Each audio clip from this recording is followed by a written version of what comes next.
Dans cette vidéo, on va voir comment résoudre une équation. On a déjà découvert ça dans des cas très simples dans la vidéo précédente nommée Équation, découvrir la résolution d'équations. Maintenant, on va voir des cas plus compliqués. On veut résoudre l'équation 5x-12 égale 3x plus 8.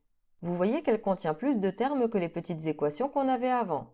Ce sera plus long à résoudre, mais pas forcément plus difficile, vous allez voir. Pour commencer, comme d'habitude, on recopie l'équation. Pour résoudre l'équation, il faut qu'on ait à la fin x égale un nombre. Donc on voit tout de suite un problème qui est le 3x ici qui ne devrait pas être là, puisque si on veut x égale, ça signifie que le x doit être à gauche du signe égal et pas à droite. Donc une fois que l'équation est recopiée, on doit regrouper tous les termes en x à gauche du signe égal. Parfois ce sera déjà fait, tant mieux, mais si comme ici ce n'est pas fait, alors on doit le faire nous-mêmes. Il faut faire disparaître le 3x. Il n'y a pas de signe devant, mais on sait que c'est la même chose que plus 3x. On sait que pour faire disparaître un plus 3, il suffit de faire le contraire, donc moins 3. Ici, on veut enlever le plus 3x, donc on va ajouter moins 3x de chaque côté de l'équation. Avant ça, n'oubliez pas que lorsqu'on résout une équation, on doit aligner les signes d'égalité, donc je commence par écrire le signe égal en dessous du précédent. Je recopie ensuite le membre de gauche, 5x moins 12, en démarrant un peu plus à gauche car après je dois écrire le moins 3x qui permettra de faire disparaître le 3x de droite. Pour le membre de droite, même chose, je recopie 3x plus 8 et j'écris ensuite moins 3x. Vous voyez, j'ai bien ajouté moins 3x de chaque côté de l'équation. Et le reste que je n'ai pas entouré, c'est bien exactement la même chose qu'à l'étape du dessus, donc l'égalité reste vraie. Je vais maintenant devoir calculer ce que j'ai écrit. À chaque fois que vous ajoutez une opération sur l'équation, l'étape suivante, c'est de la calculer. Je commence par recopier le égal en dessous du précédent. À gauche, on a 5x moins 12 moins 3x à calculer. Rappelez-vous comment on réduit une somme, on commence par les termes en x. On a 5x moins 3x, ça fait 2x, et on n'oublie pas le moins 12.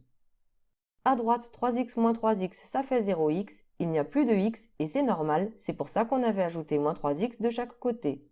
Il reste le plus 8, mais je vais écrire simplement 8. Si vous avez eu du mal à me suivre pour cette étape-là, revoyez la vidéo qui s'appelle Réduire une somme, je vous affiche le lien. On a obtenu une nouvelle équation, mais qui est plus simple que la précédente. Regardez, il y a un terme en moins. Les x sont bien tous rangés à gauche, on a progressé. Mais c'est pas fini, car on a dit qu'on voulait avoir à la fin x égale un nombre. Donc le moins 12 ici à gauche n'a rien à faire là, c'est un terme sans lettre, un terme constant, et on doit regrouper les termes constants à droite du signe égal. Pour faire disparaître le moins 12, on fait le contraire, donc plus 12. Avant ça, je n'oublie pas d'écrire le égal sous le précédent. Je recopie le membre de gauche, 2x moins 12, en démarrant un peu plus à gauche qu'au-dessus, car après je dois écrire le plus 12 qui permettra de faire disparaître le moins 12. Je recopie ensuite le membre de droite, 8, et j'ajoute la même chose qu'à gauche, le plus 12. Quand on ajoute une opération sur une équation, l'étape d'après c'est toujours de la calculer. Je recopie d'abord le égal sous le précédent. À gauche 2x moins 12 plus 12 ça fait 2x, et à droite 8 plus 12 ça fait 20.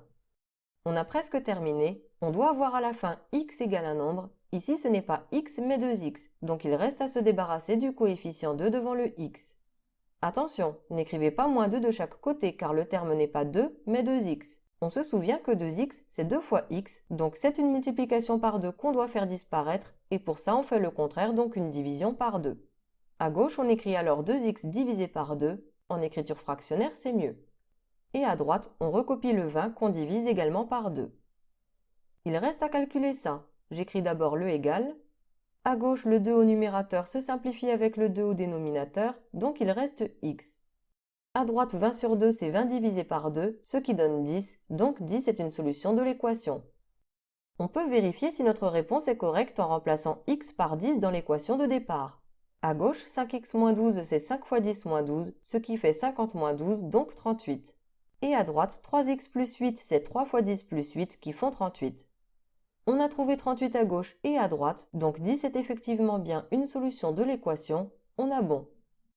Je voudrais vous montrer encore deux autres types d'équations qui sont un peu plus simples que celles qu'on vient de faire, mais quand je vous donne ça, je ne sais pas pourquoi mais certains bug, donc je vais vous montrer, mais ce sera dans la vidéo suivante.